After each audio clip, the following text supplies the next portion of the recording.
Eu começo o meu pronunciamento com uma pergunta.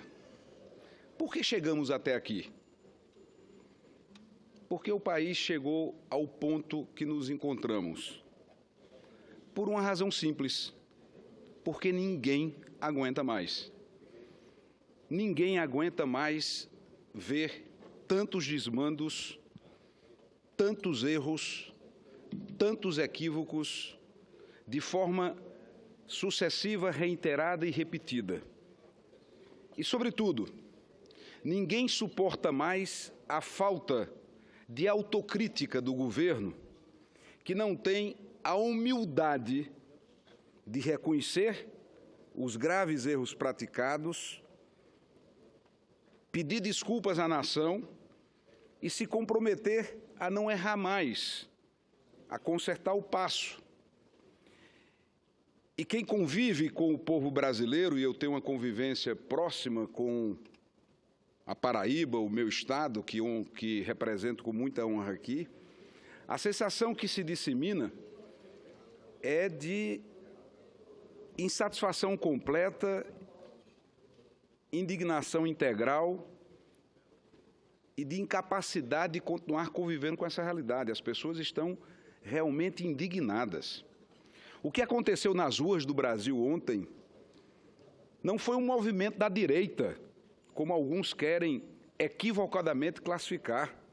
É um movimento espontâneo do povo livre desse país, do povo que não está tutelado pelo governo, do povo que não vive de olerite público, da nação brasileira que, livre e de forma independente, foi dizer: basta, chega, a gente não aguenta mais.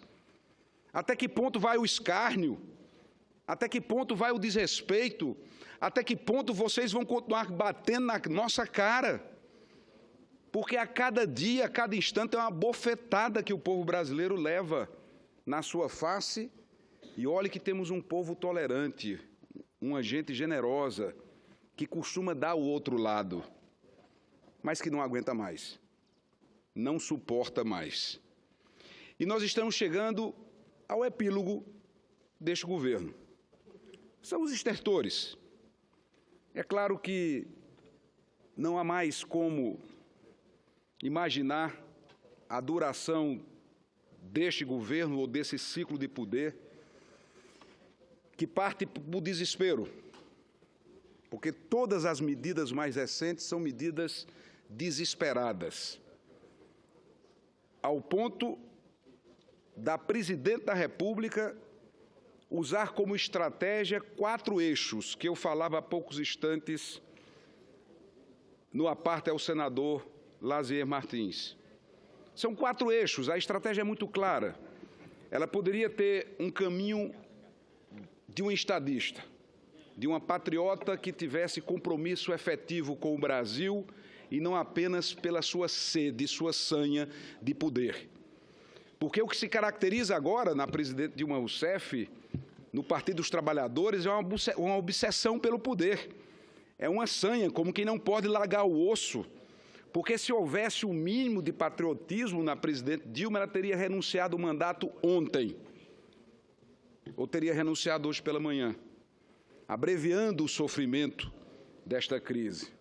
Mas não, a ganância, a sede de poder, a vontade de se manter num cargo que ela abdicou, porque ela vai continuar apenas morando temporariamente no Palácio da Alvorada, porque desde ontem, mesmo com o ato suspenso, ela transferiu o poder ao ex-presidente Lula. Ela fez aquilo que é inusitado na história da política mundial, um autogolpe. Ela autodestituiu o seu governo, o seu mandato, ao ponto de ter assumido, na condição de presidente da República, o papel de advogada do ex-presidente Lula. É tamanha a submissão que, mesmo depois de estar no exercício do cargo durante 5 anos, porque a presidente Dilma não está no governo há 5 dias nem há 5 meses, ela é presidente do Brasil há 5 anos. Mas é tamanha a submissão que ela tem a Lula, que ela ontem ocupou o Palácio do Planalto ou da Alvorada, não conheço bem os ambientes, não importa, para se constituir na advogada do ex-presidente. Ela esqueceu por completo que ela é presidente do Brasil e de todos os brasileiros e assumiu o papel de advogada de Lula para, em primeiro lugar, dentro dessa estratégia desesperada, atacar o juiz Sérgio Moro. E, ao atacar o juiz Sérgio Moro, ela ataca a justiça brasileira. Ela se confronta com o Poder Judiciário, de forma visível, nessa estratégia desesperada do tudo ou nada. Porque é exatamente isso que está acontecendo, partiram para o tudo ou nada. Ao se confrontar com a justiça brasileira, com o juiz Sérgio Moro, que todos os atos estão sendo mantidos pelas instâncias superiores, não custa lembrar que apenas 3% das decisões do juiz Sérgio Moro foram revisadas. E o curioso é que agora virou um bordão Estado de Direito Democrático, Constituição, e todos os atos praticados pelo juiz Sérgio Moro estão rigorosamente dentro da Constituição. Passam a ser ilegais à visão do governo e do PT porque atinge o ícone deles, que é Lula. Enquanto é com os outros, pode. Enquanto é com os outros, pode. A jurisprudência do Supremo Tribunal Federal é farta e larga no que diz respeito à legalidade da interceptação telefônica com autoridade que tenha prerrogativa de foro num encontro fortuito, como é a linguagem técnica. E houve um encontro fortuito de uma ligação da presidente Dilma Rousseff para o ex-presidente Lula, que estava sob investigação, está sob investigação, e ninguém está imune a ser investigado. Na República, qualquer um pode ser investigado. E, a partir da interceptação telefônica legal, absolutamente legal, nesse encontro fortuito, infelizmente, não vejo isso com alegria, a presidente da República foi flagrada numa obstrução nítida à justiça. Vamos pensar o que faria. Já fui prefeito por 3 mandatos, fui governador por 2 mandatos. Aqui vários ex-governadores, vários ex-prefeitos. O que faria um prefeito ou um governador de estado mandar para casa de um auxiliar um ato de forma antecipada e fizesse um telefonema para dizer, ó, está indo à sua portaria o ato de posse, o termo de posse, não é sequer a portaria. Para tentar explicar ao telespectador da TV Senado, são 2 instrumentos. Você tem a portaria, que é a nomeação em si, que é publicada no Diário Oficial, e depois você tem um termo de posse, que é quando você assume o cargo. São 2 atos distintos. O que faria um governador ou um prefeito desse Brasil mandar o termo de posse para a casa do secretário e dizer ao telefone, olha, estou lhe mandando e você use só se for preciso. E qual a necessidade que teria? É óbvio que é uma manobra de obstrução da justiça diante das circunstâncias. Para que serviria esse documento? Para que, se eventualmente o juiz Sérgio Moro decretasse a prisão do ex-presidente Lula, na hora em que as autoridades policiais fossem cumprir o mandato, os seus advogados e o próprio ex-presidente diriam, não, Vossa Excelência não tem competência para me prender porque eu sou ministro de Estado e o meu foro é o Supremo Tribunal Federal. Foi isso que aconteceu. Concede uma parte, senador Cássio. Concedo em poucos instantes, com muito prazer, senadora Gleice. Foi isso que aconteceu. Foi rigorosamente o que aconteceu. E aí se vem, ao invés de enfrentar o fato, vem se discutir a forma, lembrando sempre que no Estado democrático de direito, na República, a República não convive com segredos. A República exige transparência, informação plena, disponibilidade de dados. Tanto é que a regra da República é a transparência, a publicidade dos atos, que o segredo é a exceção. E o segredo não foi criado para proteger atos criminosos, sobretudo partindo de autoridades, ainda mais sendo a presidente da República. O sigilo não é criado para proteger crime. O sigilo não é feito para proteger quem quer que seja de atos ilegais.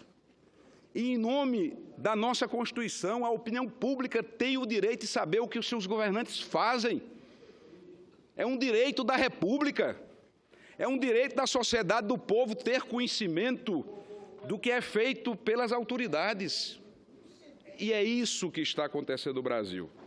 A República não convive com segredos e o que estamos vendo são as instituições funcionando e, apesar disso, sendo atacadas pelo governo e pela presidente Dilma. Eu escuto com muito prazer, na sequência, senadora Gleice, os senadores aqui adiante já haviam pedido anteriormente à parte. Eu estou aqui com o microfone levantado há um bocado de tempo. Isso, o senador Aécio em primeiro lugar, depois o senador Zé Agripino. Depois Lindbergh. Considerei todos os apartes que foram solicitados com muito prazer. Ilustre líder Cássio Cunha Lima, Vossa Excelência tem sido, nos últimos anos, talvez dentre tantas, a mais firme, corajosa e coerente voz da oposição, em especial do meu partido, nesta casa. Vossa Excelência, quando sobe nessa tribuna e o faz de forma constante, não expressa apenas o seu sentimento, não interpreta apenas o que já seria extremamente relevante, o sentimento do seu tão querido povo paraibano. Vossa Excelência expressa o sentimento das oposições, de indignação por um lado, mas por outro, da busca de uma solução para o país. O que nos une nesse instante é a compreensão de todos nós, de que esse governo chegou no final da linha. Não por querermos ou deixarmos de querer, até porque para nós, sobretudo nós do PSDB, existe um calendário estabelecido. Se a presidente tiver condições de chegar até o final do seu mandato, ele deverá ser cumprido. Mas o que faz com que nós estejamos aqui hoje nessa discussão é a realidade. São os fatos que impõem uma solução rápida para essa crise, não em benefício das oposições, mas em benefício de todos os brasileiros. A constatação cabal, definitiva, dos cidadãos brasileiros, das empresas brasileiras, dos atores da política, da nossa sociedade organizada, e obviamente eu excetuo aí alguns setores ligados ao governo, vinculados definitivamente ao governo, é de que nós precisamos construir uma saída, e uma saída urgente para que o Brasil retome um ciclo de crescimento com ética e com eficiência. Vossa Excelência se refere, como sempre, de forma absolutamente adequada a esses atos dos últimos dias. A indicação por parte da Presidente da República do ex-presidente Lula para o seu ministério, a meu ver, traz 3 efeitos danosos à política. Eu não vou me estender muito, mas eu acho importante que isso fique registrado. O primeiro deles, já explicitado por Vossa Excelência com a competência de sempre, a Presidente abdica do seu poder, ou daquele que ainda lhe restava. A presidente abdica das condições mínimas que ainda tinha, de pelo menos dizer diretamente ao Congresso que tinha algumas propostas ou alguma agenda. Não, ela não fará isso mais diretamente, porque não será a ela que os agentes políticos irão procurar. Portanto, o primeiro dano é ela própria. O segundo, líder Cássio, é a economia. A essa economia destroçada pelas sucessivas irresponsabilidades e incompetências desse governo. A sinalização que se dá é a pior possível. Uma dessas gravações refere-se a uma conversa do ex-presidente com o ministro da Fazenda. É preocupante os termos daquela conversa. Será que nós vamos voltar à fatídica nova matriz econômica que nos trouxe a essa derrocada, que feriu de morte os pilares básicos da nossa macroeconomia, que nos trouxe a maior recessão da história republicana do Brasil, que nos trouxe ao endividamento recorde das famílias brasileiras, ao desemprego sem comparação com qualquer outro momento da nossa história, com a inflação sem controle? Pois, no momento em que se anuncia possibilidade de discutir utilização de reservas para pagamento de dívidas ou para outro fim, aumenta-se apenas a instabilidade, a descrença de que esse governo seja capaz de um gesto positivo em relação ao nosso futuro. E a terceira e última constatação, correta ou não, justa ou não, mas devo dizer que nenhum brasileiro, nenhuma brasileira em sã consciência deverá deixar de vincular a nomeação do ex-presidente Lula à necessidade dele alcançar o fórum privilegiado que o cargo de ministro lhe dá.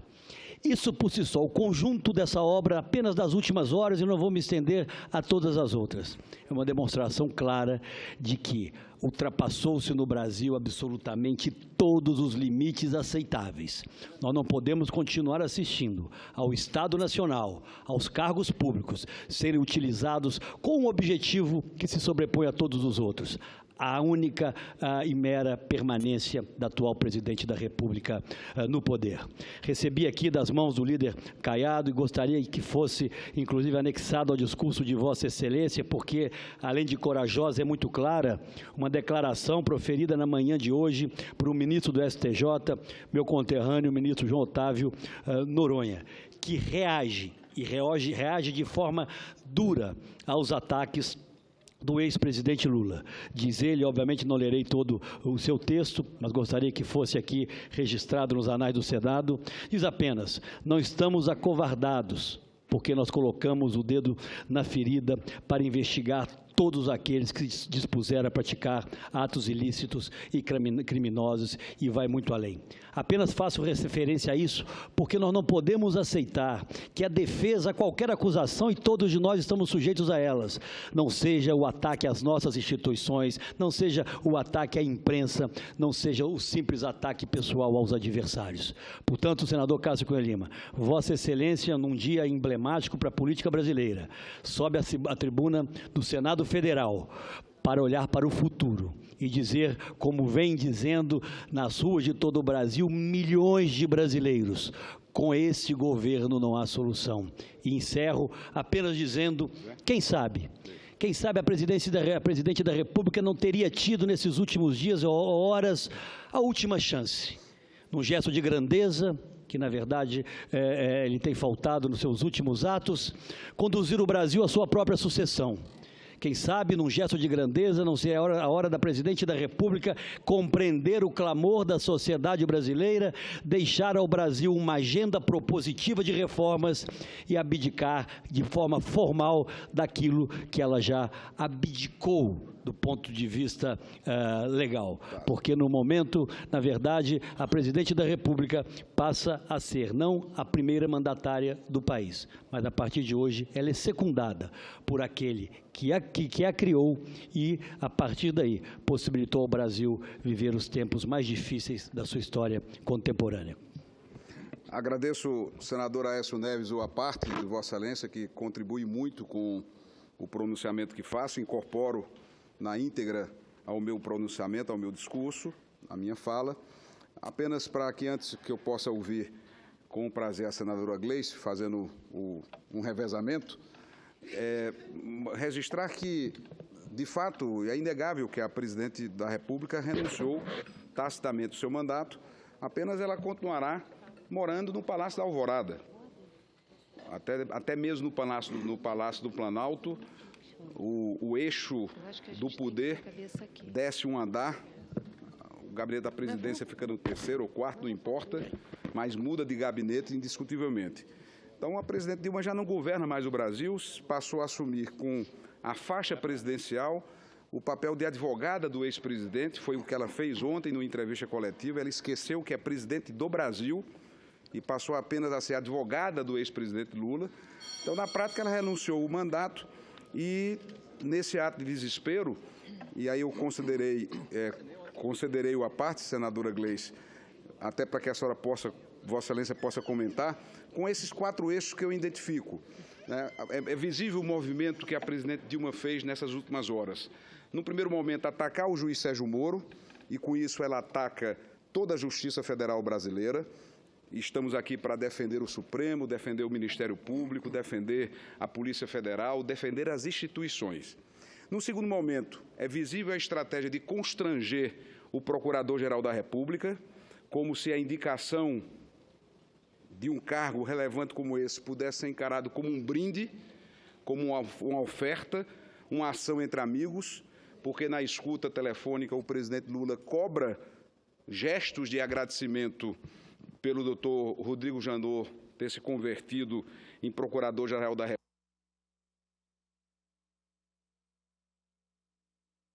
Não tivesse uma carreira se preparado, estudado, como se não tivesse sacrificado a convivência familiar para chegar onde chegou, como se o nome dele não tivesse sido aprovado pelo Senado.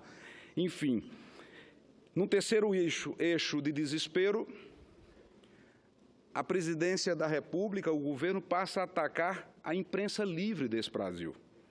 A mesma imprensa livre que permitiu, vamos assim dizer, que o ex-presidente Lula fosse eleito 2 vezes, que fosse a presidente Dilma reeleita. Então, é visível que, no desespero, passa a atacar a imprensa livre do Brasil, tentando cercear a imprensa brasileira, que só faz uma coisa, noticiar fatos. Fatos que estão sendo gerados nem mesmo pela oposição. Os fatos estão sendo gerados pelo Ministério Público Federal, pela Polícia Federal, pelas instâncias do Poder Judiciário.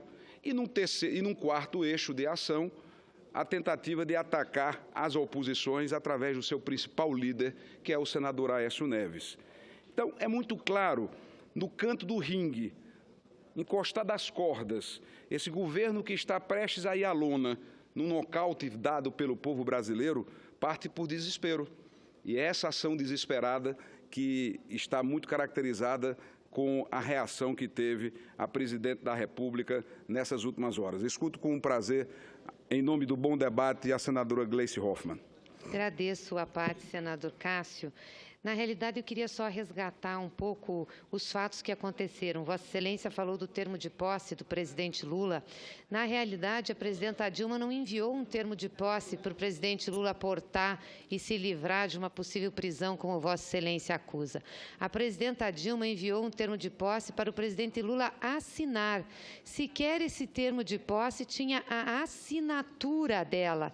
Estava em branco a assinatura dela e pediu para que o assessor levasse para ele assinar o termo de posse e disse que usaria se fosse necessário. Usaria se fosse necessário, se ele não pudesse estar na posse, ela assinaria aquele termo já assinado por ele. Foi isso que aconteceu. Infelizmente, as coisas são distorcidas. Se coloca na imprensa ou se interpreta o que foi colocado de uma forma a levar as pessoas a entender que houve uma ilegalidade. Então, é importante deixar claro isso para o Senado, para quem está nos ouvindo em casa, pela TV, pelo rádio, que não foi um termo enviado ao presidente como um salvo-conduto. Foi um termo para colher a assinatura dele, voltar para ela, e aí sim, se ele não pudesse estar na posse, ela iria assinar e dar posse para ele, mesmo não estando presente, mas o presidente Lula veio e tomou posse num ato absolutamente legal.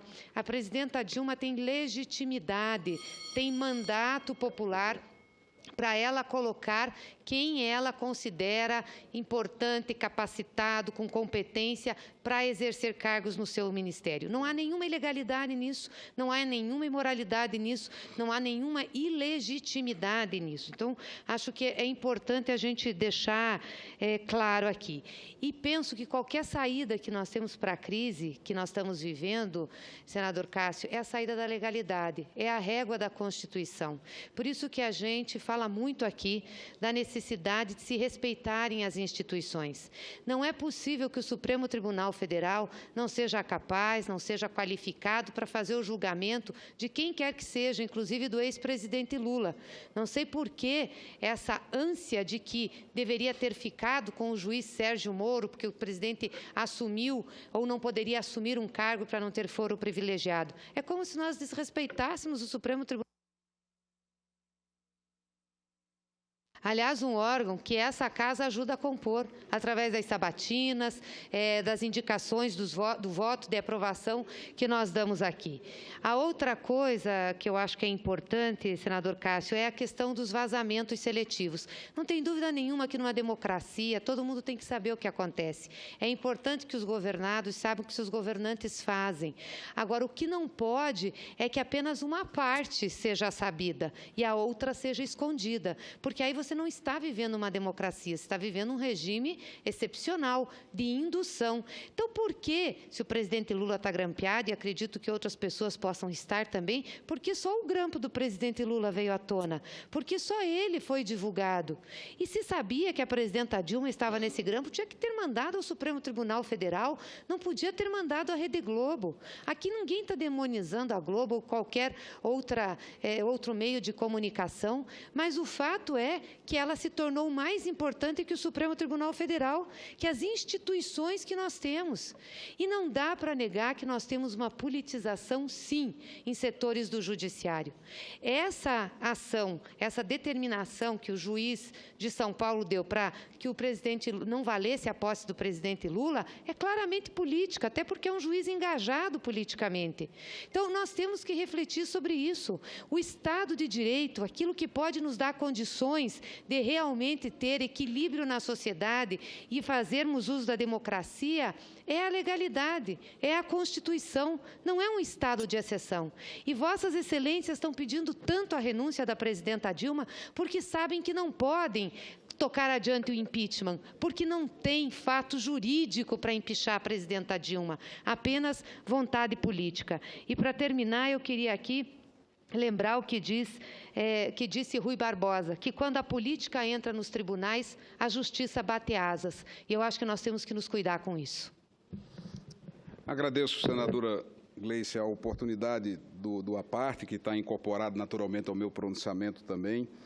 E eu vou tentar, de forma muito simples, traduzir o que aconteceu. É claro que a versão do governo foi Quando o que... Quando puder, Vossa Excelência também me dê uma partezinha. Concederei. O senador Agripino, o senador Tasso, o senador Ferraz, o senador Lindenberg, a senadora Vanessa, Zé Medeiros, Caiado, Magno, vou ouvir com prazer todos eles, o senador Blairo, todos serão ouvidos. Apenas para dizer, senadora Gleice, que esta é a versão do governo. O governo tinha que encontrar uma versão. O governo não ia assumir que a presidente estava obstruindo a justiça porque ela estaria cometendo um crime e não poderia continuar mais nenhum dia à frente da presidência. Então, o governo tentou, a partir da revelação do diálogo da presidente com o ex-presidente, criar uma versão. Só que a versão não bate com a inteligência média do povo brasileiro. Ninguém vai acreditar que a presidente da República, dentro do seu precioso tempo, da sua agenda atribulada, em meio a toda essa crise, telefonou ao ex-presidente apenas para comunicar: estou mandando o termo de posse, numa deferência especial ao ex-presidente, ou num gesto supremo de submissão. Claro que não foi isso. Tudo bem que o governo viva batendo na cara do povo brasileiro, como vem fazendo. Agora, fazer pouco da inteligência da nossa gente, é claro que a versão não pega, a versão não cola. É óbvio que o telefonema foi para dizer: Lula, estou mandando aí o termo de posse, porque se por acaso o doutor Sérgio Moro decretar sua prisão nesse intervalo de tempo e a Polícia Federal chegar à sua casa, você apresenta o termo de posse e diga: olha, doutor Sérgio Moro não pode me prender, porque agora eu sou ministro e só o Supremo pode dar essa ordem. Foi isso que aconteceu. E ponto. E a presidente foi flagrada num telefonema obstruindo a justiça. Mais um elemento para o impeachment. Se já existiam elementos outros para o impeachment, e queremos sim, senadora Gleice, a saída pela crise dentro da Constituição. É por isso que o tempo inteiro, e já faz muito tempo que desta tribuna, nós que somos da oposição do Brasil, em nome do povo brasileiro que não aguenta mais, estamos defendendo a saída dentro do impeachment. E o impeachment está previsto exatamente para circunstâncias como essa.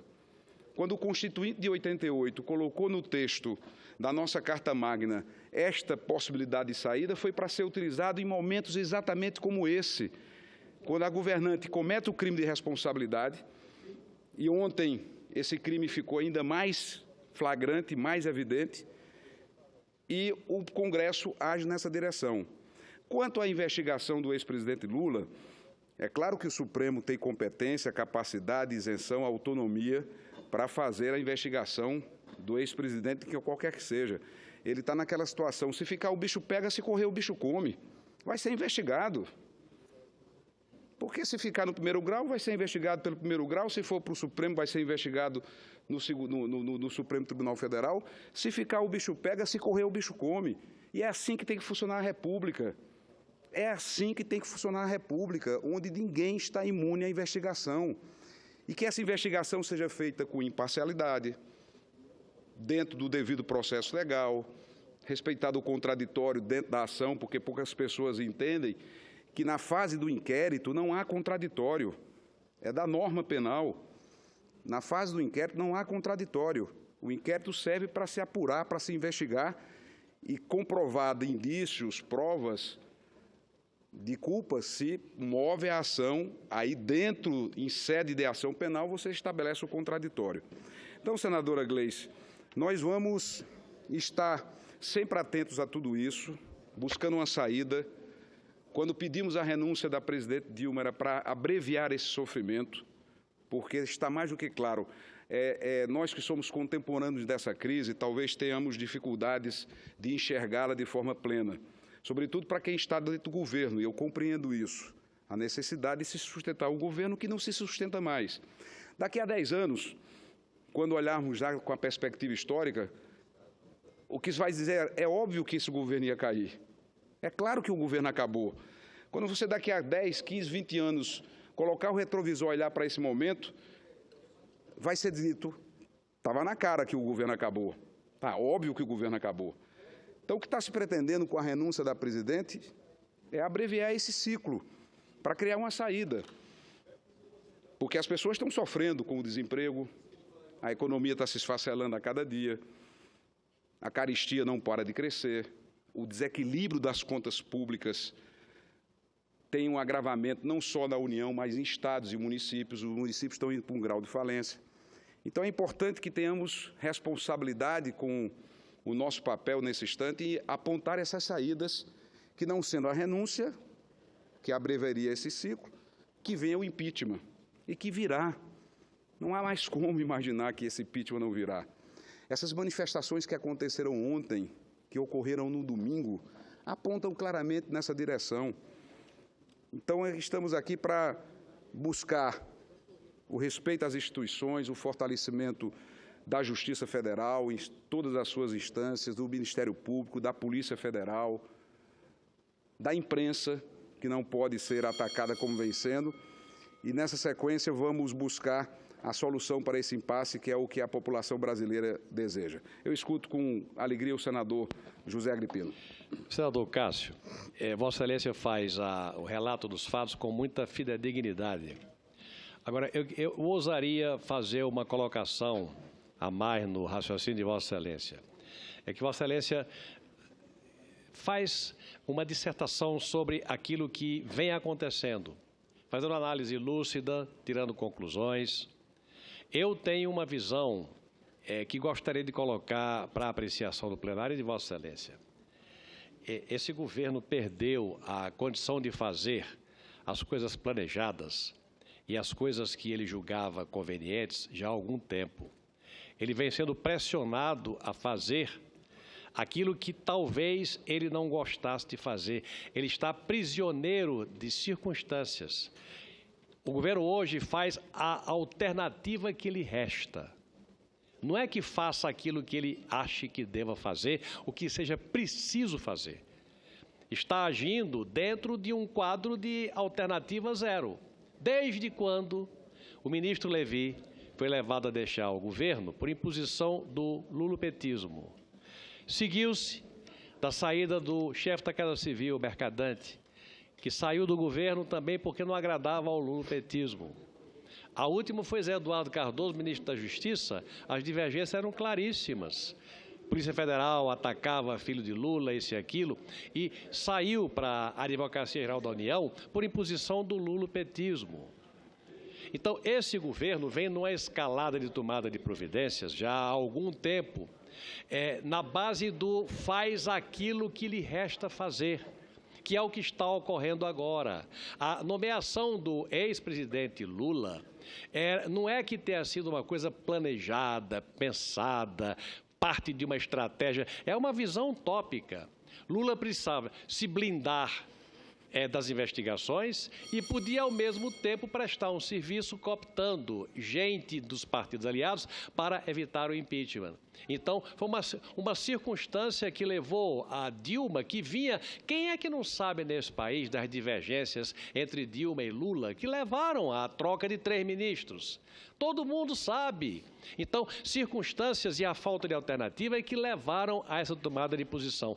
Nós estamos sendo governados por um governo que já não governa e que é preso de circunstâncias e que está prisioneiro de fazer a alternativa que lhe resta, não o que seja preciso ou seja da sua conveniência, é o que lhe resta. É a contribuição que eu tenho para dar no discurso lúcido de Vossa Excelência. Agradeço, senador Zé Agripino, e incorporo também a parte de Vossa Excelência ao meu pronunciamento. Apenas para lembrar, quando se fala em vazamento seletivo, é um pleonasmo para quebra de sigilo de investigação. Não houve vazamento. O juiz, no uso de suas atribuições, quebrou o sigilo da investigação num procedimento que ele repetiu em todas as outras etapas da Operação Lava Jato. Então, não houve vazamento seletivo, coisa alguma. O que houve foi a quebra do sigilo para que a República pudesse ter conhecimento, e aí está o respeito à Constituição, do que as suas autoridades andam fazendo. Isto é republicano. A República não convive com segredo, sobretudo quando o segredo é para proteger práticas criminosas, partindo das mais altas autoridades da República. Nada mais constitucional do que dar ciência aos governados o que os governantes fazem. Essa é a essência da nossa Constituição democrática e cidadã, onde o sigilo é a exceção e jamais a regra. Eu escuto com prazer o senador Lindenberg Farias. Senador Cássio, olha, temos que ter uma diferença aqui entre ataque às instituições e a questão da legalidade. Vossa Excelência trata, a gente sabe aqui, que nesses episódios foram cometidos ilegalidades, infelizmente, crimes. Vossa Excelência do PSDB estão se calando num momento muito importante da história do país. A gente está criando um embrião do Estado de exceção dentro do Estado democrático de direito, o ovo da serpente, que vai se voltar contra todos, contra todos. Então, seguir a Constituição é o mínimo. Tem que ter investigações para todos, mas tem que ser respeitado a legalidade. A condução coercitiva do presidente Lula ficou claro pela opinião de juristas de diversos espectros políticos, de direita, de esquerda, de centro. Disseram claro, na verdade, o presidente Lula não foi intimado. Agora, o que aconteceu ontem? Veja bem, primeiro, o juiz Sérgio Moro tornou público no gesto político. No dia que o Lula foi indicado ministro da Casa Civil, ele torna público essas gravações do presidente Lula. Para quê? Para convulsionar o país. Foi um gesto político do juiz Sérgio Moro. Segundo o senador Cássio, e vocês estão se calando, vocês estão indo nessa da pressão da opinião pública, não estão tendo coragem de elevar uma voz em cima da legalidade. Por quê? Não adianta. Eu não vi ninguém, nenhum jurista, defendendo que a conversa da presidenta Dilma, aquele vazamento, foi legal. Foi ilegal, sabe por quê? Não tem essa de o tal do encontro fortuito, sabe o que ele devia ter feito? Na hora que ele pegou a gravação da presidenta Dilma, ele não podia ter tornada pública. Ele tinha que ter mandado para o Supremo Tribunal Federal. Há uma unanimidade na avaliação de todos os juristas nesse sentido. Segundo, mais grave, tinha uma decisão do juiz Sérgio Moro, 11 horas da manhã, acabando com a interceptação telefônica. Sabe que horas foi feito o vazamento? Sabe que hora foi feita aquela gravação? Às 13 horas. Mas os senhores estão aqui, cruzando os braços, não é com vocês, vamos lá, para ajudar a derrubar a presidenta Dilma. Eu acho que os senhores podem se arrepender no futuro. E eu cobro, senador Cássio, e eu já falei sobre isso. Hoje, na última manifestação de São Paulo, teve uma pesquisa. Quem você votaria para presidente da República? 16% disseram Jair Bolsonaro. vocês em nenhum momento se diferenciaram deles. Vocês eram para ter dito, olha, nós somos contra esse pessoal que está pedindo intervenção militar. Não, vocês se associaram a eles e estão sendo dirigidos por eles. As vaias que vocês sentiram em vários lugares, em São Paulo e outros lugares, já é fruto dessa posição de vocês de se calar esses setores. Olha, eu vi uma chamada para frente do Palácio do Planalto. Era uma chamada, senador Cássio, típica de cerco ao Palácio do Planalto. Eu não tenho dúvida de afirmar. A inspiração é Mussolini. Agora, os senhores agora vão nas passeatas para você ver o que acontece com os senhores. Então, eu esperava mais do PSDB nesse momento. Eu esperava o PSDB dizendo que é a favor de todas as investigações, mas defendendo a legalidade democrática. Vocês estão com medo de se posicionar nesse momento, porque em conversas particulares, todo mundo sabe que está havendo excessos. Dá para concordar com prisão preventiva de 10 meses? É quase uma tortura para você delatar. E está cheio de ladrão, delator solto. Foi importante depois, eu estou achando interessante agora, porque no começo, os senhores diziam, toda delação era verdade. Agora está tendo uma posição mais cuidadosa, porque começa a entrar gente de todos os partidos. Aí vocês começam a dizer, não, eu ontem cobrei coerência, porque não pode ter uma coisa que é o seguinte, delação contra o PT é verdade, delação contra vocês é mentira, é coisa de criminoso. Então, acho que vocês têm que ter um discurso mais coerente, com mais cautela. Então, senador Cássio, eu faço essa parte nesse sentido. Eu acho que a questão da legalidade, os senhores, no discurso que constroem aqui, tinham que ter um cuidado maior com a legalidade, com as regras do Estado Democrático de Direito. Agradeço, senador Lindenberg, a parte de Vossa Excelência, que também incorpora o meu pronunciamento, apenas para lembrar que a nossa Constituição, quando organizou o Poder Judiciário, o fez em instâncias permitindo exatamente os graus de recursos. Se deparando com uma decisão onde se encontre alguma ilegalidade, como funciona o Estado de Direito Democrático que virou um bordão na boca do governo? Recorre-se à instância superior. No Brasil, em regra, você tem 4 instâncias de recurso, que você pode ter um julgamento em primeiro grau, depois você vai para o segundo grau, você vai para o STJ e ainda tem chance de chegar ao Supremo Tribunal Federal. E ilegalidade, portanto, se combate, melhor dizendo, com recursos judiciais. Esse é o primeiro ponto.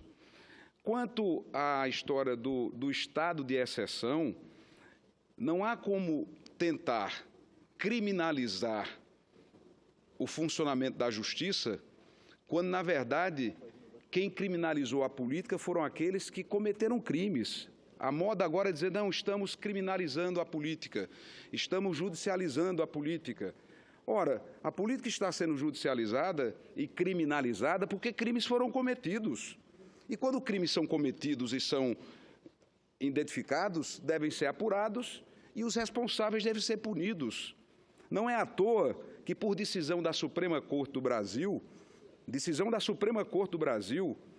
dirigentes partidários, tesoureiros partidários, mandatários, próceres de partidos políticos estão presos, condenados.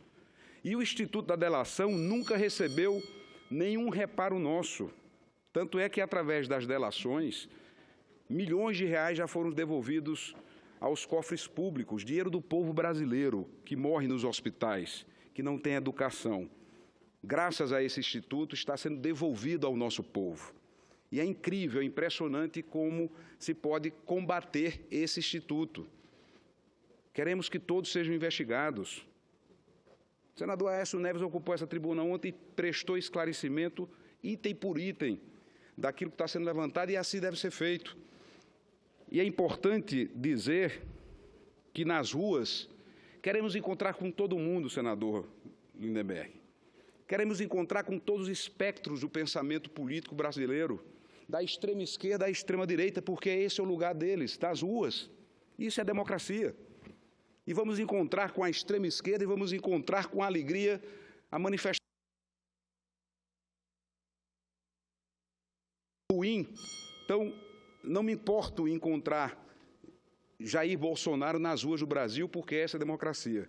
Constrangedor deve ser encontrar Paulo Maluf no Palácio do Planalto, onde ele estava hoje de manhã, e a presidente tendo que saudá-lo.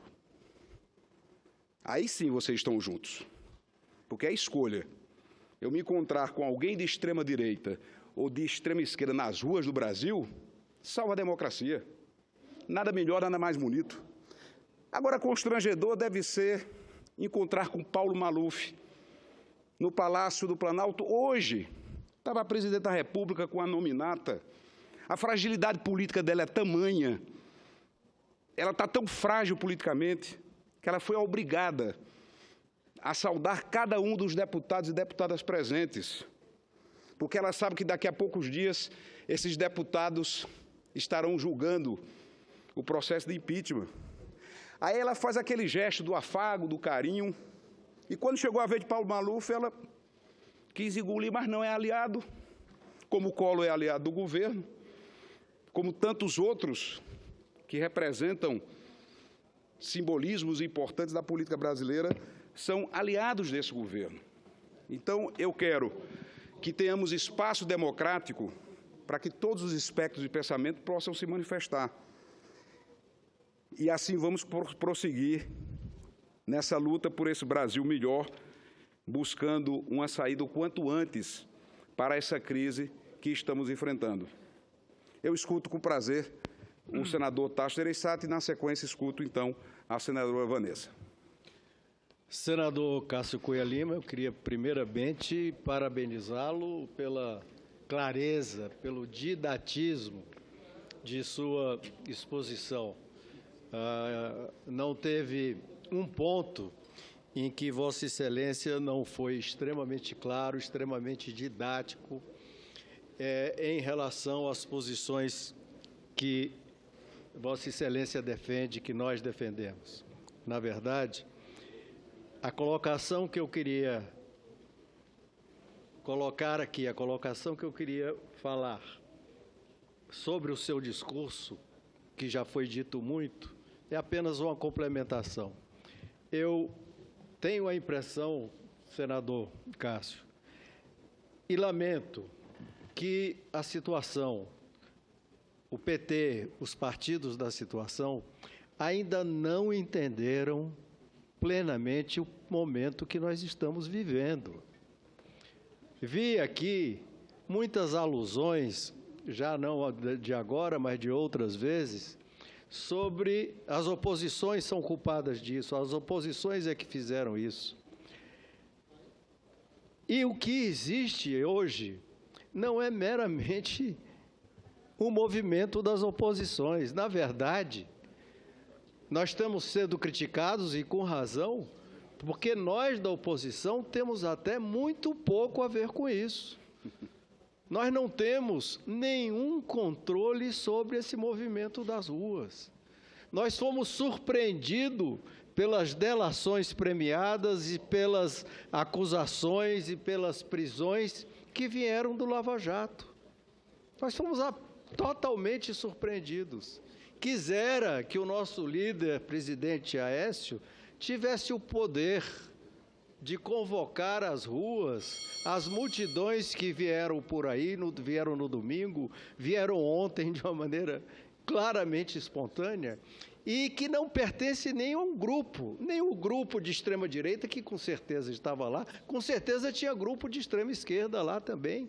E eu encontrei no Ceará, por exemplo, onde eu tive a oportunidade de ir, grupos de pessoas de extrema-esquerda, que eu respeito e conheço, participando com a mesma veemência que estavam aqueles da mais extrema-direita. Esse momento é um momento histórico em que o brasileiro vai às ruas dizer um basta a um dos piores governos da história do Brasil. Nós nunca tivemos uma crise econômica, financeira, social e moral tão grande. Os nossos valores, desde a moeda até o valor ético mais importante estão sendo destruídos e a nação brasileira está derretendo. E, graças a Deus, o povo brasileiro está indo às ruas e se levantando contra isso.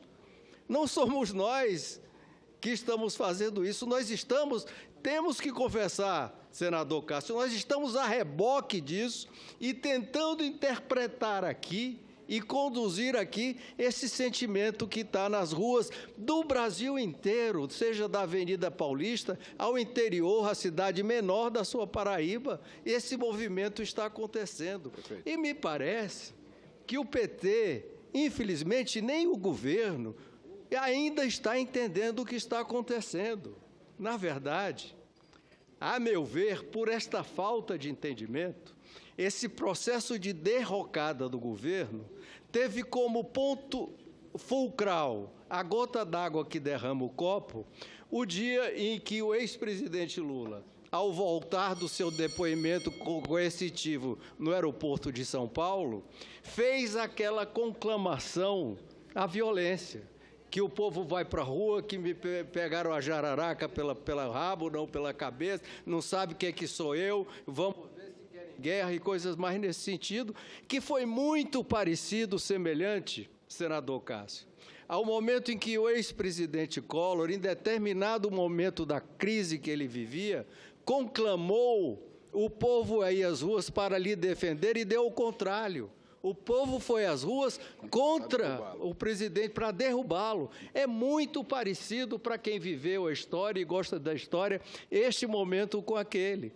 E por coincidência, naquele momento, senador Cássio, eu era presidente do PSDB e nós estávamos lutando pelo impeachment. Nós éramos 3 presidentes de partidos lutando pelo impeachment. O ex-senador, governador Oreste Quércia, àquela época presidente do PMDB. O ex-presidente Lula, presidente do PT. E eu, o senador José Serra deve lembrar disso, presidente do PSDB, em que eu vi o ex-presidente Lula várias vezes nas ruas e nas reuniões conclamando o fora Collor. Nenhum momento dizendo que o impeachment era inconstitucional. Ali à frente, entusiasmadamente, convencidamente, lutando no fora Collor. Nenhum momento houve essa dúvida sobre essa inconstitucionalidade ou não do senador, de um presidente da República eleito pelo povo, assim como foi a presidente Dilma eleita pelo povo. Agora, o que existe hoje, como existia naquele momento, não vou entrar nos aspectos legais, porque não sou advogado e Vossa Excelência é um mestre nisso e poderá falar disso sempre melhor do que eu. Mas não existe uma razão muito objetiva e que não está em jogo, aqui que eu ouvi agora na fala do senador Lindenberg, a questão de que vocês não estão prestando, vocês vão pagar caro, não está mais na hora de vocês. Nós estamos vivendo numa hora muito grave, temos que pensar no país.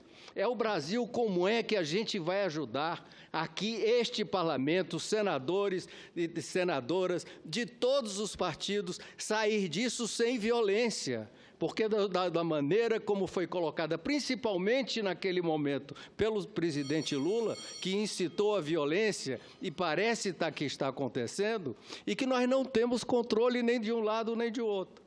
Então, o nosso dever é pensar agora no Brasil, não é no meu poder, não é o que vai acontecer dentro da Constituição, respeitando a Constituição, rigorosamente respeitando a Constituição, que impeachment não é golpe. Este episódio de ontem, senador Cristóvão, que está sendo apegado aqui a esse episódio de ontem, é mais um ponto pequeno de todo um processo que está vindo há mais de um ano.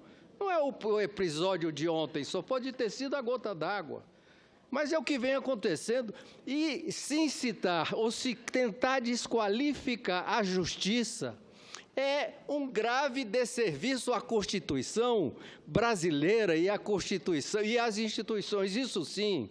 E é o que nós temos visto: desqualificar a justiça, desqualificar a imprensa e desqualificar a oposição. A justiça, vamos dizer que eu não acho, o juiz Sérgio Moro está fazendo um trabalho excepcional pelo Brasil. Excepcional.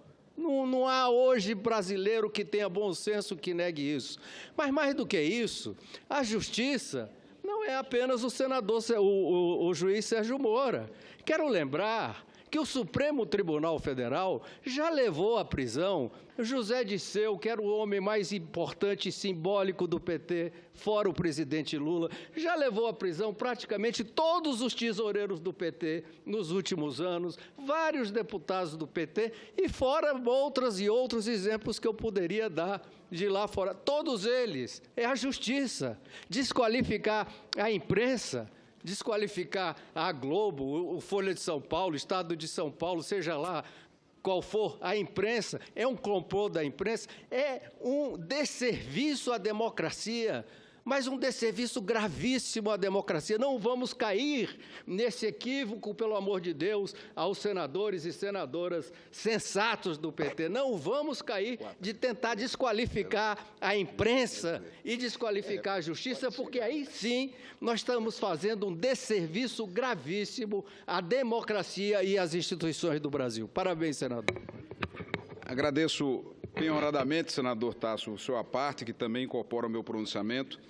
Nós temos dois caminhos, fazendo um comentário breve à sua lúcida intervenção, sempre lúcida intervenção. É hora de pensar no Brasil, é hora de pensar no Brasil, esquecer partidos políticos, abandonar qualquer projeto de poder, deixar de lado estratégias de caráter pessoais. É hora de pensar no Brasil. E é o que Vossa Excelência faz com o seu aparte lúcido, competente, denso, porque o outro caminho é olhar para a Venezuela. Porque o que está se tentando fazer aqui é rigorosamente o que já acontece na Venezuela. Criminaliza a imprensa, persegue a imprensa livre, prende a oposição.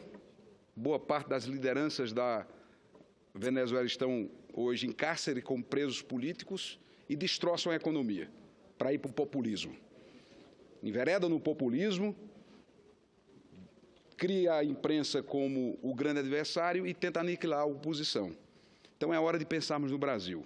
O debate que aqui temos hoje é uma reflexão sobre o país e acreditamos que muito em breve vamos apontar os caminhos, como é a nossa obrigação, nossa responsabilidade nesse instante com o nosso país.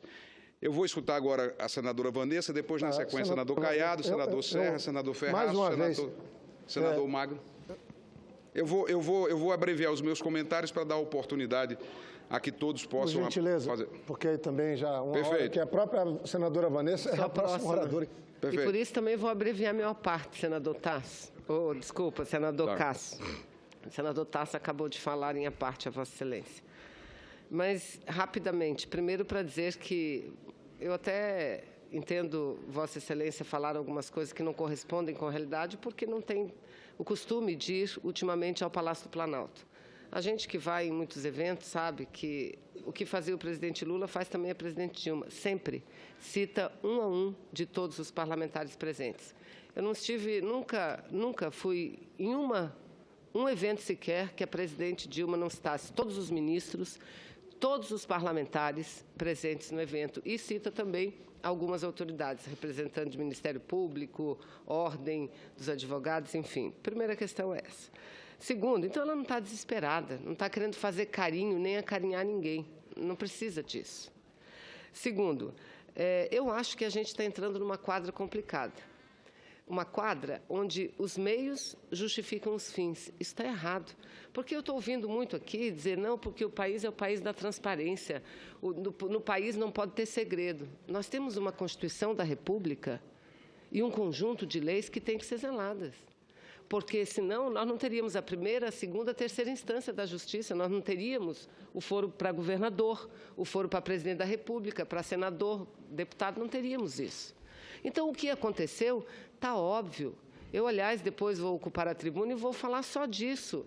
Porque nós não queremos, em momento nenhum, senador Cássio, desqualificar a Operação Lava Jato. Em momento nenhum. Eu acho que essa operação é importante. E já li da tribuna o fato de alguns militantes pelo impeachment ter largado a luta do impeachment porque entende que o importante é que as investigações sigam. E nunca a presidente Dilma agiu para obstruir qualquer tipo de investigação no país. Então, eu acho que ninguém quer desqualificar. Agora, nós não podemos concordar com excessos.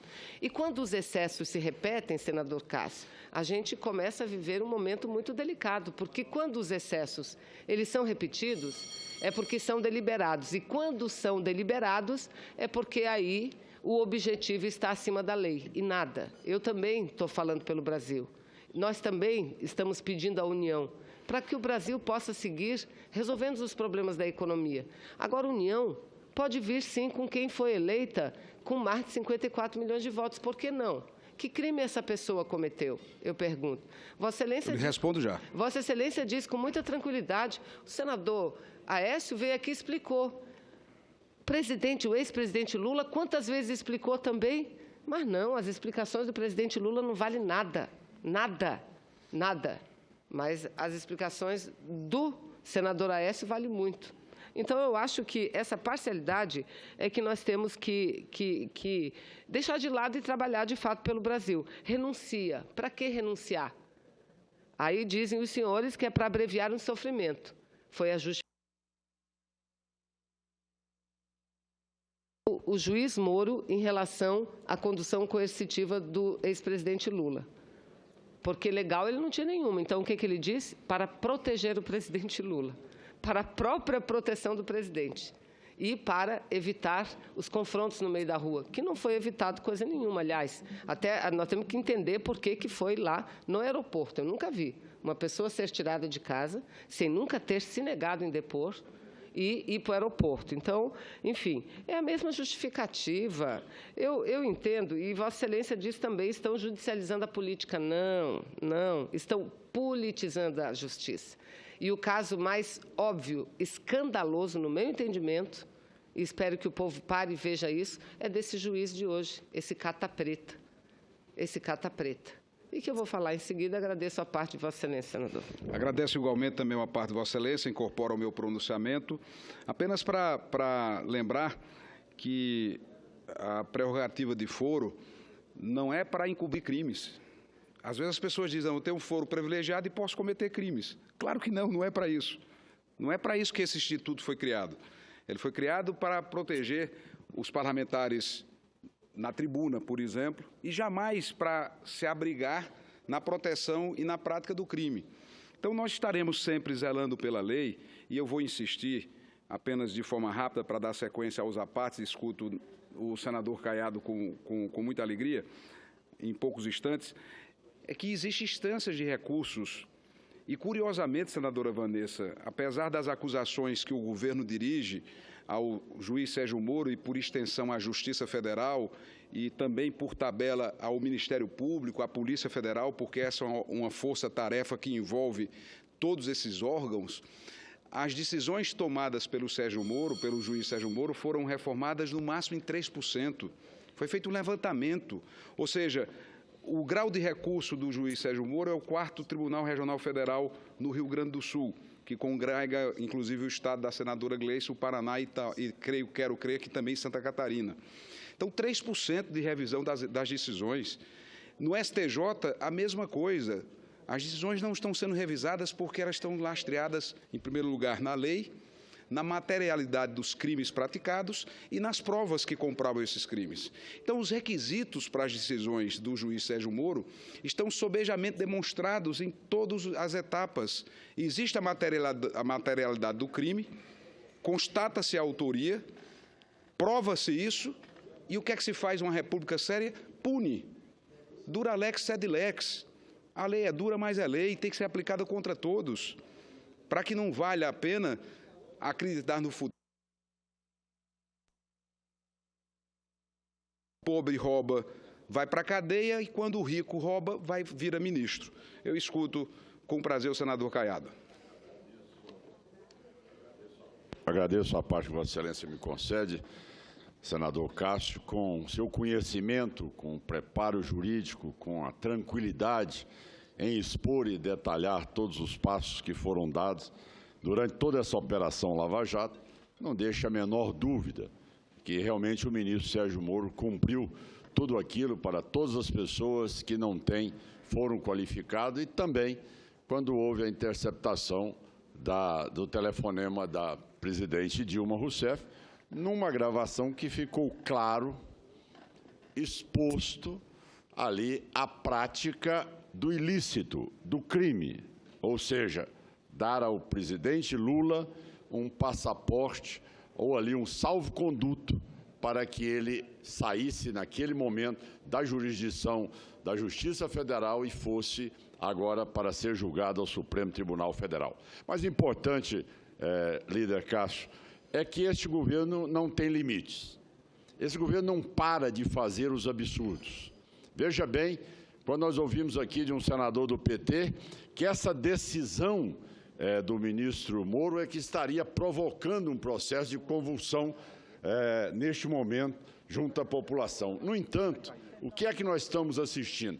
Nós estamos assistindo uma verdadeira afronta desse gesto da presidente da República em querer convalidar um cidadão que está sob investigação, que é, sem dúvida nenhuma, um mentor intelectual de toda a prática do mensalão e do petrolão, todo esse escárnio que foi praticado sobre o Estado brasileiro, e, no entanto, se acha no direito de poder agredir todos os poderes constituídos. E, rapidamente, nobre senador, colega Cássio, o que é que diz aqui agora o ministro Celso de Mello, decano daquela casa, em resposta ao ex-presidente Lula? Os meios de comunicação revelaram ontem que a conhecida figura política de nosso país, em diálogo telefônico com terceira pessoa, ofendeu gravemente a dignidade institucional, o poder judiciário imputado a este tribunal, a grosseira e injusta qualificação de ser uma Suprema Corte totalmente acovardada. Veja bem o que um homem diz de um Supremo Tribunal Federal para presidente da República. Esse insulto ao Poder Judiciário, além de absolutamente inaceitável e passível das mais veementes repulsas por parte dessa Corte Suprema, traduz no presente contexto da profunda crise moral que envolve os altos escalões da República, reação torpe e indigna. Essa é a resposta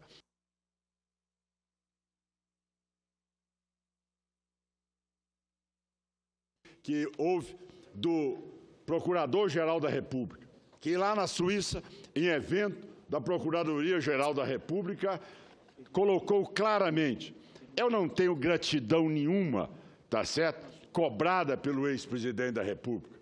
Eu tenho gratidão à minha família e aos estudos que me deram condições para exercer o cargo.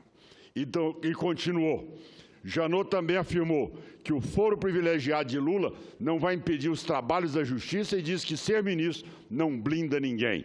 Ele vai pegar os processos que estão em Curitiba e levar para o Supremo Tribunal Federal. E colocou seriamente: o Ministério Público tem que ter couro grosso. O Ministério Público mexe com a liberdade das pessoas.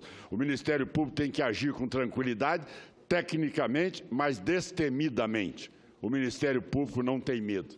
E não tem medo também aqui quando alguns colocam que existe alguma posição de um acovardamento de alguns parlamentares. Pelo contrário, nenhuma. Pelo contrário, aqui nós queremos é que prevaleça aquilo que está acontecendo na vida de qualquer cidadão que tem que prestar satisfação a toda a população brasileira e não pode querer se esconder nesta hora de todos os ilícitos praticados, crimes praticados, alegando violação dos seus direitos. Ora, não existe violação de direito para crime. O cidadão praticou o crime, ele tem que ser exatamente responsabilidade e, como tal, como Vossa Excelência colocou, tem que ser dada a oportunidade de publicidade a todos esses atos. E, para concluir, eu peço a Vossa Excelência que transmita ao presidente Renan, gostaria que ele estivesse presente, é que não receba ou que devolva a medida provisória 717. Veja os senhores telespectadores, e o Brasil todo o escárnio que esse governo pratica. O governo da presidente Dilma acaba de publicar uma medida provisória 717. O que é que essa medida provisória propõe, senador Cristóvão? Propõe o seguinte: fica transformado o cargo de natureza especial de chefe do gabinete pessoal do presidente da República em cargo de ministro de Estado, chefe do gabinete pessoal do presidente da República. Senhor presidente, onde é que já se viu isso? Onde é que já se viu isto? Onde é que tem urgência? Isso é uma afronta. O chefe de gabinete de Vossa Excelência vai ser, então, um status de senador. O chefe de gabinete de um governador vai ser o status de secretário de Estado. Criar um cargo e mais DASs. Quando nós votamos aqui, a semana passada, nós votamos aqui a reforma administrativa para cortar número de ministérios, para cortar número de comissionados no Congresso, na máquina pública. O presidente Renan, por coerência, como ele devolveu a medida provisória 669, em que um dia tinha uma medida provisória desonerando e no outro dia uma reonerando, não tem cabimento nós votarmos aqui uma reforma administrativa a semana passada e a presidente da República mandar, em caráter de urgência urgentíssimo e, ao mesmo tempo, de relevância, a criação de um cargo. Veja bem um absurdo. Amanhã, provavelmente, se o cabeleireiro da presidência Dilma tiver investigado, ela vai criar o quê? Um ministério capilar. Bom, não sei como é que é, uma parte da estética. Na verdade, para que ele realmente não esteja nenhum problema. É um ministério específico para tratar dessa parte, a estética da presidente. Bom, muito obrigado, agradeço a parte que Vossa Excelência me concedeu. Agradeço, senador Caiado, e além de incorporar a parte de Vossa Excelência ao meu pronunciamento, o PSDB, por esta liderança, se associa a Vossa Excelência no que diz respeito ao apelo dirigido ao presidente da Casa para que não receba a medida provisória que transforma em cargo de ministro e concede foro por prerrogativa de função ao chefe de gabinete da presidente da República. É essa sucessão de atos de desesperados que faz com que esse governo chegue aos seus estertores. Então, acredito que vamos ter da posição do senador Renan Calheiros a coerência de sempre e não receber essa medida provisória porque ela não preenche os requisitos da Constituição. Eu escuto com prazer o senador José Serra. Em primeiro lugar, quero observar que aqui sentado, ouvindo atentamente as suas intervenções e dos demais senadores, eu verifico que, apesar do momento em que vivemos, apesar da diferença de posições, apesar dos confrontos no plano das ideias, da avaliação do que está acontecendo no Brasil, esse tem sido um debate sereno, que eu creio, estou convencido, que reflete o espírito público dos senadores que estão agora nesta sala, independentemente da visão que tenho sobre o momento ou das diferenças existentes. Isso me dá orgulho. Nós estamos diante da pior crise que o Brasil contemporâneo já teve. Por quê? Porque ela combina uma crise econômica inigualada no passado. Fala-se da crise de 29, mas a crise de 29 era mundial. A crise que o Brasil está vivendo, da produção e do emprego caindo sem parar, em queda acentuada, desesperadora, se dá num contexto de relativa tranquilidade da economia mundial. Os fatores desta crise são endógenos. E ela se combina com uma crescente percepção de ilegitimidade do poder na esfera federal, muito clara, de falta de representatividade do poder federal, executivo, em relação àquilo que a nação brasileira deseja que um governo faça e que nos tire dessa situação, pelo menos que assinale um caminho para que possamos nos livrar dessa verdadeira hecatombe em matéria econômico-social que está avassalando o nosso país. De fato, a percepção é a de que o governo não governa. Isto eu tenho dito, os colegas sabem, há muito tempo.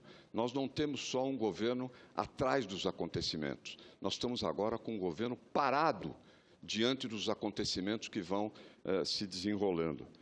Falou-se aqui do papel da extrema-direita nessas mobilizações e tudo mais. Olha, eu conheço, tenho uma certa visão histórica a respeito de grandes manifestações.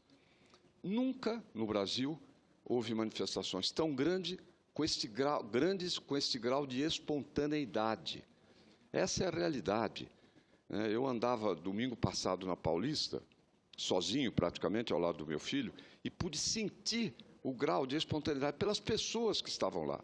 Não foram atrás de um líder, não foram atrás de um partido, não foram atrás de algumas promessas salvadoras, nada. Foram simplesmente manifestar sua angústia, com eloquência, mas sem ódio e sem ressentimento. É o que eu pude capturar de tudo. Na verdade, os partidos estão indo agora atrás desses clamores e dessas mobilizações. Vamos ser claros nisso. Mas o fato é que esta fraqueza do governo chegou a um ponto que, a meu ver, se tomou uma decisão. Eu até disse outro dia, quando foi anunciado o convite, parecia se materializar o convite ao presidente Lula para integrar o governo. Eu disse, há duas coisas que podem explodir o país. Um seria gastar as reservas para gastos correntes, usar a reserva como se fosse a arrecadação de impostos. Isso vai explodir a economia. Nem chega a acontecer, porque no plano das expectativas, os agentes introjetam essas medidas e as consequências vêm antes delas serem aplicadas. No mundo de hoje, com essa financiarização que existe em escala internacional, mundial e que abrange os países, as expectativas constroem o futuro. Por incrível que pareça, é a profecia que se autorrealiza, é o self-fulfilling prophecy.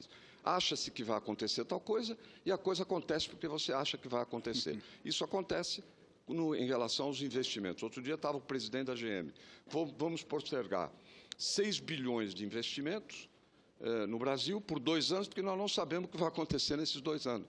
E aí você tem a indústria de bens de capital, a indústria que produz para o investimento, em queda livre como está e com risco até de desaparecer.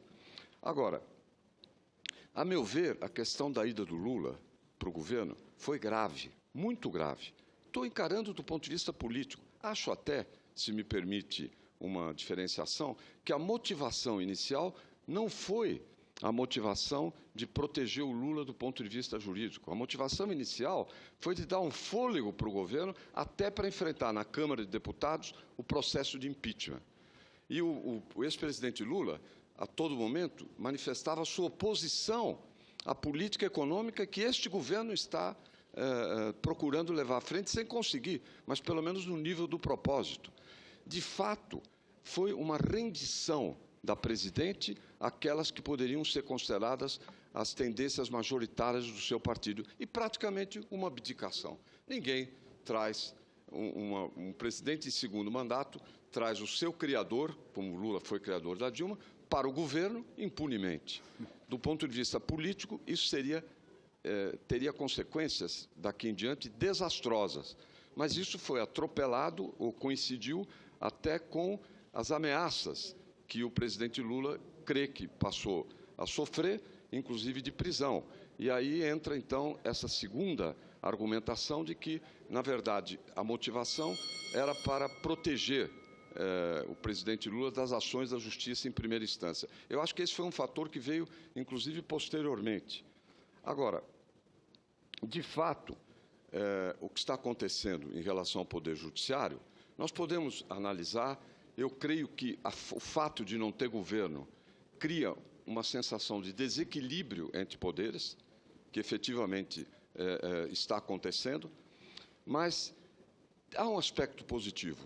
E eu aqui registro as palavras do ministro Celso de Mello hoje, no Supremo, feitas há pouco, ditas há pouco, que, na verdade, é o essencial, senador Cássio, que nós extraímos da análise da atual situação, inclusive do ponto de vista jurídico, de como a Justiça trata dos seus assuntos, como toma suas decisões, como se encaminha.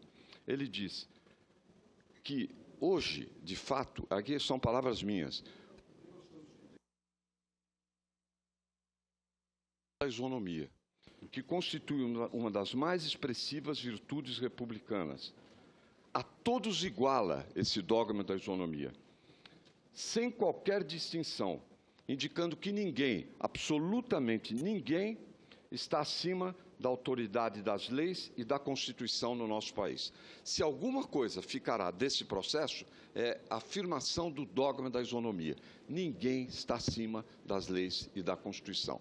Este é um processo que se conquista na história, não é apenas porque se escreve na Constituição, mas é inegável que a história brasileira, nesse aspecto, vai se definir antes e depois desse processo penoso que estamos vivendo. E, para concluir, quanto mais tempo passar, pior vai ser. Essa é a situação. É assim que eu entendo as palavras de Vossa Excelência, quando para cá me dirigia ouvindo o seu discurso pelo rádio. Quanto mais tempo passar, pior. Nós estamos vivendo uma crise que é pior do que a de 1964, do ponto de vista econômico, social e do questionamento de instituições, pior do que a do Chile em 73. Pode parecer incrível, são duas que eu vivi, inclusive como vítima. Mas tem uma diferença. Naquela época, o Chile ou o Brasil estavam divididos. Era mais ou menos metade da população contra metade. Hoje, o Brasil não está dividido. Hoje é a grande maioria. A rejeição do atual governo ultrapassa os 80%. Esse é um fator, por incrível que pareça, que me faz pensar com otimismo no futuro.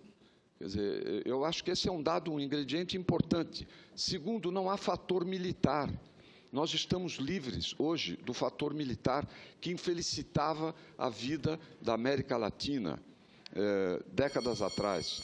Esse é um aspecto essencial. Está nas nossas mãos procurar saída. Nós temos que procurar essa saída rapidamente. O impeachment virá. Essa é uma realidade. O impeachment vai acontecer. Mais tempo, menos tempo. Seria muito melhor, para efeito desse entendimento, se a presidente renunciasse de uma maneira planejada, de uma maneira que nós pudéssemos organizar numa frente de reconstrução nacional todas aquelas forças que querem devolver ao país a confiança no seu futuro e a afirmação da nossa democracia. Nós temos que tirar dessa situação, deste debate e de outros, essa possibilidade. Vamos criar no Brasil uma frente de reconstrução nacional com todos aqueles que concordarem com as políticas que devem ser implantadas para a economia, para a convivência dos três poderes e na legitimidade, na representatividade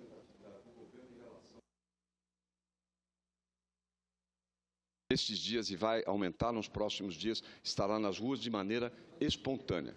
Meus parabéns, senador Cássio, e quero voltar ao primeiro ponto. Fico orgulhoso de pertencer a uma casa onde os debates, não obstante as diferenças profundas, se dão com esse nível de serenidade.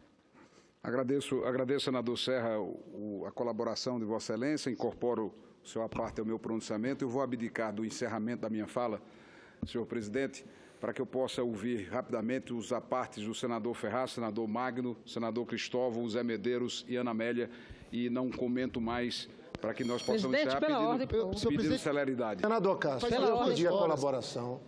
Aí eu não posso, mas todos estão inscritos, os colegas. Eu acho que o senhor podia dar dois à parte, que estavam aí já programados, pedir compreensão dos outros. Nas outras falas, todos podem apartear. Só peço isso para a gente seguir no mesmo espírito que nós estávamos. O próximo orador vai dar a parte, todos vão poder falar, só para que eu possa também não ficar bem. Temos ordem do dia hoje. São dois. O senhor concede dois à parte e os outros falam. Os outros à parte seguem priorizados na outra fala. Só para que eu possa dar sequência à condução dos trabalhos, por gentileza. Senhor presidente, qual é a ordem dos oradores inscritos? Oradores inscritos. A senadora Vanessa, o líder pela liderança, Paulo Rocha ou Guilherme, e a senadora Fátima e o senador Ferraz. Senhor presidente, comunicação inadiável não está na lista aí? Nós fizemos a ordem do dia. O que eu estava propondo não altera nada. Ele vai ouvir os dois à parte, os outros falam no próximo orador e vão falar certamente até com mais tempo. Eu só queria que pudéssemos também, eu não ficar tendo dois pesos, duas medidas, porque eu acho que o senador Cássio esperou tanto e eu também não quero ser injusto com os demais colegas. Senhor presidente, então me coloque na lista de inscritos, porque eu estava como comunicação inadiável, cedi minha vez para o senador Hélio e agora... Muito bem, senador. Vossa Excelência me coloca na difícil situação de ter que escolher entre as cores do arco-íris. Eu tenho que escolher agora entre as cores do arco-íris. Veja que dificuldade, senadora Anastasia, para escolher quem vai me apartear nesse instante.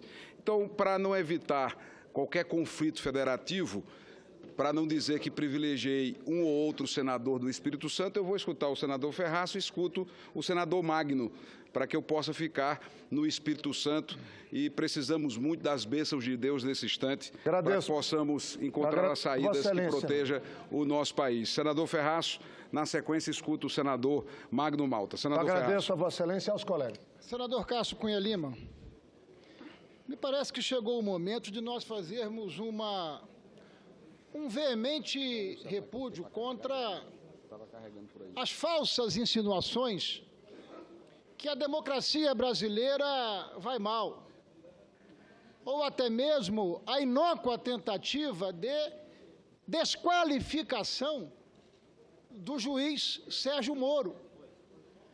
Até porque 97%, e esta é a contabilidade precisa, das decisões tomadas pelo juiz Sérgio Moro são ratificadas pelo Supremo Tribunal Federal.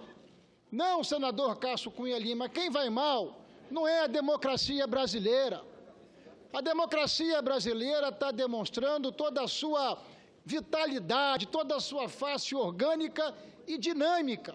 Quem vai mal é o governo da presidente Dilma, pelos seus equívocos, pelos seus atos, por tudo que exerceu ao longo desses anos de delinquência, de apropriação do Estado brasileiro para se manter no poder a todo e qualquer custo, se valendo de todo e qualquer critério, inclusive os critérios que nós estamos assistindo nos últimos dias e nas últimas semanas, porque as denúncias, elas se sucedem e com muita intensidade. Tudo aquilo que nós assistimos em relação às denúncias feitas pelo ex-líder do governo nessa casa já ficaram velhas, que foram sucedidas pelas denúncias de envolvimento do ministro Mercadante tentando comprar o silêncio do senador Delcídio. Tudo isso que é muito novo já ficou muito velho, diante daquilo que o país assiste estarrecido, qual seja a participação direta da presidente da República envolvida em crime de responsabilidade, tentando obstruir a justiça brasileira em razão às evidências que nós estamos assistindo. Só falta o governo fazer, sejamos aqui sinceros, chover de baixo para cima, porque o resto já fez. Está colhendo o que plantou, meu caro senador Cássio Cunha Lima. Portanto, meu repúdio é na direção de fazer essa afirmação. Se alguém vai mal, não é a democracia brasileira. As nossas instituições, elas estão funcionando, sobretudo as instituições Ministério Público Federal, Polícia Federal, Supremo Tribunal Federal.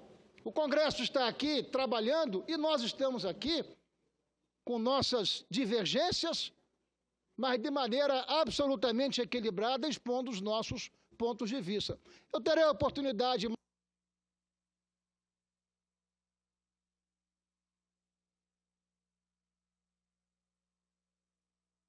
de solidariedade ao trabalho impecável que faz o doutor Sérgio Moro à frente da Operação Lava Jato, que, a bem da verdade, está lavando a alma do povo brasileiro. Muito obrigado, Sua Excelência. Agradeço, senador Ferraz. Escuto, na sequência, o senador Magno, desde já pedindo minhas desculpas ao senador Cristóvão, à senadora Ana Amélia, ao senador Zé Medeiros, por não poder atendê-los no pedido de aparte. E escuto, para encerrar, o senador Magno Malta. E também o senador Anastasia, que havia solicitado. Peço perdão e desculpas por não poder atender a solicitação. Senador Magno Malta, escuto Vossa Excelência com atenção. Senador Cássio, nesse momento turbulento que vive a nação, um momento em que a sociedade brasileira parece um barril de pólvora, o discurso sereno de Vossa Excelência e a maneira como Vossa Excelência respondeu aos apartes que lhe foram feitos pela base do governo, de forma educada, com conteúdo, reflete a maneira como temos que tratar esse momento do país. Verdade é verdade, mentira é mentira. Isso é verdade, isso aqui não é verdade. Ponto. É preciso decidir, é preciso decidir. Eu ouvi um discurso equilibrado do senador Jorge Viana, que está presidindo os trabalhos. E hoje eu tive a minha última esperança assistindo ao vivo a posse do novo ministro da Casa Civil, não sei se é ministro, após a liminar, se ele é ministro, se já assinaram recebendo a liminar, se receberam, ele não é ministro, até que se julgue o mérito. E me deparei com um quadro triste, uma cena triste. Lá estava o ex-presidente Lula, que até ontem era glamourizado, aplaudido, o rei das pesquisas, sozinho. Como sempre, pegando na barba, no bigode. Não tinha presidente do Supremo, não tinha representante do Supremo, não tinha presidente da Câmara, não tinha presidente do Senado, não tinha representantes.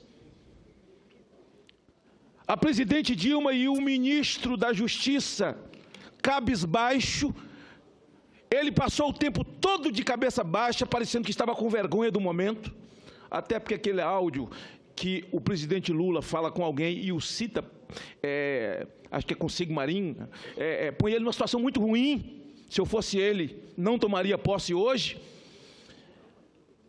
Esse quadro triste, eu esperei ouvir a presidente. Para mim, seria a última cartada dela.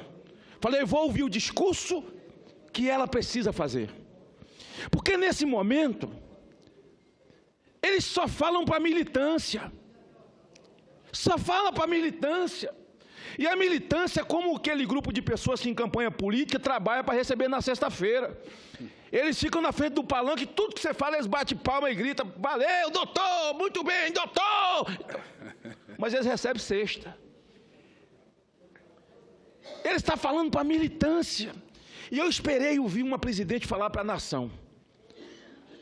Se João Santana tivesse solto, ele não seria capaz de escrever o que eu vou falar aqui agora, que eu acho que ela deveria ter falado, senador Jorge. Eu acho que ela deveria ter dito o seguinte: eu sei que no momento da minha fala, o Brasil está todo batendo panela. Sei que no momento da minha fala, está havendo um buzinaço na rua. As pessoas estão se manifestando, estão gritando aí fora. Por um lado, isso me entristece demais, porque eu sou a presidente, mas eu estou ouvindo o alarido das pessoas que estão como que repudiando o meu exercício. Mas por outro lado, me deixa feliz, porque eu tenho uma história. A história não pode negar que lá atrás, para redemocratizar esse país, na luta contra a ditadura, eu fui parte disso. Eu paguei um preço disso.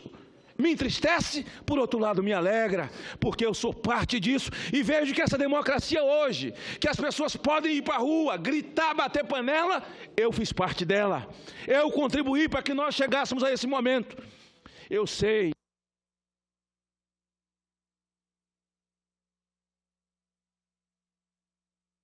Já, senador. Eu sei que nós erramos muito. Porque quem tenta fazer erra. Acertamos, mas erramos. Vou fazer o que eu nunca fiz na minha vida. Me desculpem. Vou pedir à nação que me desculpe pelos erros. Até porque não tem demérito em você reconhecer a sua fraqueza. A Bíblia diz que aquele que reconhece a sua fraqueza e deixa é digno de perdão. Nós erramos, perdão. Erramos na economia. Fomos fundo demais ao poço. e entramos numa situação deplorável, e que agora nós precisamos de todos. E podia até dizer, o que aconteceu com o meu governo, qualquer um outro governante um dia pode errar, e nós precisamos de unidade para sair de novo do buraco. Vamos dar as mãos. Você que está batendo panela, você que está buzinando, eu sei que eu errei, me perdoa, mas eu ainda estou aqui. Porque enquanto for mantida no poder, se vier impeachment, eu terei que sair. Mas enquanto estiver aqui, eu preciso ser ajudada. Me perdoe. Não. Eu ouvi um discurso arrogante, de uma toda-poderosa, acima do bem e do mal, dizendo, o judiciário, de escutas ilegais. Quais são as escutas ilegais? Nenhuma. Jacques Wagner falando palavrão com Lula? Escuta ilegal o prefeito do Rio debochando de alguns bairros da sua cidade. Cidades inteiras, não são cidades do estado do Rio. Bairros e cidades do Rio de Janeiro. Debochando de Dilma, dizendo que contar com Dilma e Pezão, aí falou um palavrão, que eu não vou falar o palavrão dele, porque cada um sabe com a escova que escova os dentes. Que tempo bom era meu tempo. Agora eu quero dizer, o senhor acabe com esse espírito de pobre que o senhor tem. Qual é a câmera que está me filmando? Prefeito Eduardo. Aqui, ó. Prefeito Eduardo. Ao contrário, o Lula está passando o que ele está passando hoje é porque ele perdeu o espírito dele de pobre.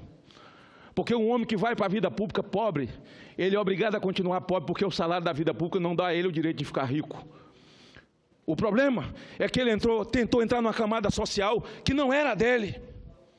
Abriu porta para os filhos ficar milionário. E o povo que está nas ruas hoje não é porque odeia Lula, não, desculpe. Não odeia Lula, como eu não odeio. Não odeio Lula. As pessoas que estão na rua hoje, como eu, é porque estão decepcionadas, ficaram envergonhadas, porque depositaram tanta esperança nele. Eu cruzei esse país, já estive lá no Acre com o meu senador, com o meu governador Jorge, no momento mais difícil da vida dele.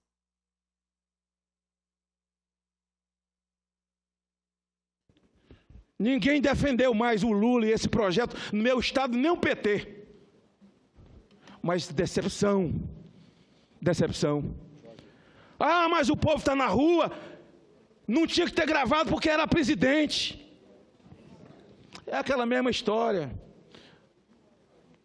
Tudo bem, o cara foi preso roubando, mas o grampo que indicou que ele era ladrão era ilegal. Sim, mas ele estava roubando. Não quero discutir isso, até porque essa questão do juiz Sérgio Moro não dá para tentar colocar na conta dele. O que precisa é fazer meia culpa ou culpa inteira. Que nós erramos, não dá para botar na conta de Bolsonaro. Ah, porque o povo na rua está batendo palma para Bolsonaro. O povo está tão desiludido. Esse é o efeito Donald Trump. Que o povo cansou de quem mente, de quem não tem palavra. O povo cansou de quem fica em cima do muro, de nhenhenhé. E o povo decidiu ficar do lado de quem fala firmemente aquilo que uma parcela quer ouvir. E quem bate palma para Bolsonaro é um grupo de pessoas que não estão atrás que os militares voltem. Não é nada disso, mas são pessoas que acreditam naquilo que ele defende. Ora, eu posso ser hostilizado por gente que são militantes do governo. Qual o problema disso? É porque eles não concordam com o que eu falo. Mas posso ser aplaudido? Ah, mas vão os senhores na rua, dizia meu colega aqui no pé do artigo 14, não. Lidberg falou... vocês, se os senhores forem na rua, vocês vão tomar vaia. Ontem eu estava ali em cima do trio, com 5.500 pessoas na frente do palácio. Eu estava no trio em cima. Só tirei selfies, só ganhei beijo, só ganhei abraço, não tomei uma vaia. Não tomei uma vaia. Isso não é verdade. Não tente depositar na conta do Supremo, na conta da Polícia Federal, na conta de Sérgio Moro. Não tente colocar na conta de grampo de um. Os grampos são horrorosos de ouvir, porque é só palavrão. Olha, quando o Lula diz que os ministros do STJ não têm órgão genital e que se espera que a ministra Rosa Weber tenha um órgão genital para poder resolver o que ele pediu. Aqui um querido colega disse o seguinte: quando a política entra nos tribunais, a justiça foge. Isso é verdade. Porque pode ouvir os áudios que o Lula tentou meter o dedo nos tribunais. tentou meter o dedo nos tribunais. E agora é só ler a nota de hoje à tarde do ministro do STJ, o que ele fala, o que ele escreve. Nós estamos vivendo um momento difícil, duro, fedorento, sujo, mas é assim que ocorre com tumor. Todo tumor dói. Quando vem a furo, tem pus, fede. Espromê tumor dói, mas se não espromê, não sara, não cura. O Brasil é um grande tumor, que fede, tem pus todo dia. Mas é preciso espromê. Vai doer, está doendo. Mas é preciso tirar o carnegão para que nós possamos nos curar dessa doença. Então eu pensei, e eu ouvi esse discurso equilibrado, essa semana, presidindo o Senado, para ele falar do senador Jorge Viana, falando exatamente disso. Na verdade, ele não é o ordenador de despesa, ele não é o presidente da República, mas dizendo: erramos, erramos. É grandeza, isso é grandeza. Isso não é pequeno a ninguém. E num momento como esse, eu esperei ouvir isso da presidente da República. E espero ouvir isso aqui dos meus colegas. Espero ouvir isso aqui dos meus colegas. Agora você levar gente de camiseta com a Clark na mão, com cartaz de cartolina para dentro do palácio, para numa posse de presidente ficar gritando: não vai ter golpe, não. Gente, para, não brinca não, para, ninguém está brincando. Ninguém está brincando. Esse momento é muito sério. Então não é um momento para uma presidente estar falando só para uma militância que tinha 200 pessoas na frente do palácio. Falando para 200 pessoas enquanto um país inteiro bate panela. Se ela tiver a grandeza de reconhecer que errou, os erros do seu governo, os desacertos do seu governo, pedir desculpa, fazer meia-culpa ou culpa inteira, certamente nós vamos antecipar a cura dessa enfermidade. Mas se ela não fizer, certamente o impeachment é o melhor caminho. Não é que nós vamos nos livrar dos problemas com o impeachment, não. Ouvi também um discurso de uma querida amiga, dizendo o seguinte, que nas ruas fizeram uma pesquisa e mais de 64% diziam dentro da marcha que qualquer um outro não vai resolver o problema. Qualquer um outro que assumir não vai resolver, é claro que não vai. Qualquer um outro que assumir não vai resolver o problema imediatamente. Até porque quem fez o nó cego não está conseguindo desatar, imagine quem vem depois. Quem vem depois vai desatar, mas vai demorar. Só que quem vier depois deve vir com credibilidade. O problema não é dar a ela a possibilidade de desatar o nó. Nós podíamos até dar, porque é preciso fazer medidas duras, mas ela não tem legitimidade para poder tocar essas medidas duras, nem capacidade. Quem vier depois tem que avisar no debate eleitoral: nós vamos ter que fazer isso. Se quiser, votem em mim, mas vai fazer. O remédio é amargo, o remédio é duro, mas para desatar esse nó cego que eles fizeram, nós vamos demorar tempo. E só assim nós sairemos do fosso onde nós fomos metidos.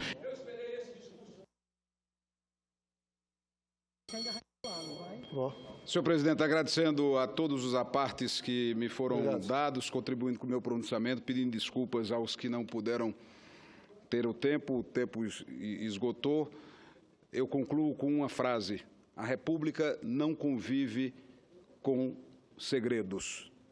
E me faz bater aqui um pouco do coração de estudante e me faz lembrar aquilo que já movimentou esse país e fez o Brasil mudar. O povo unido jamais será vencido.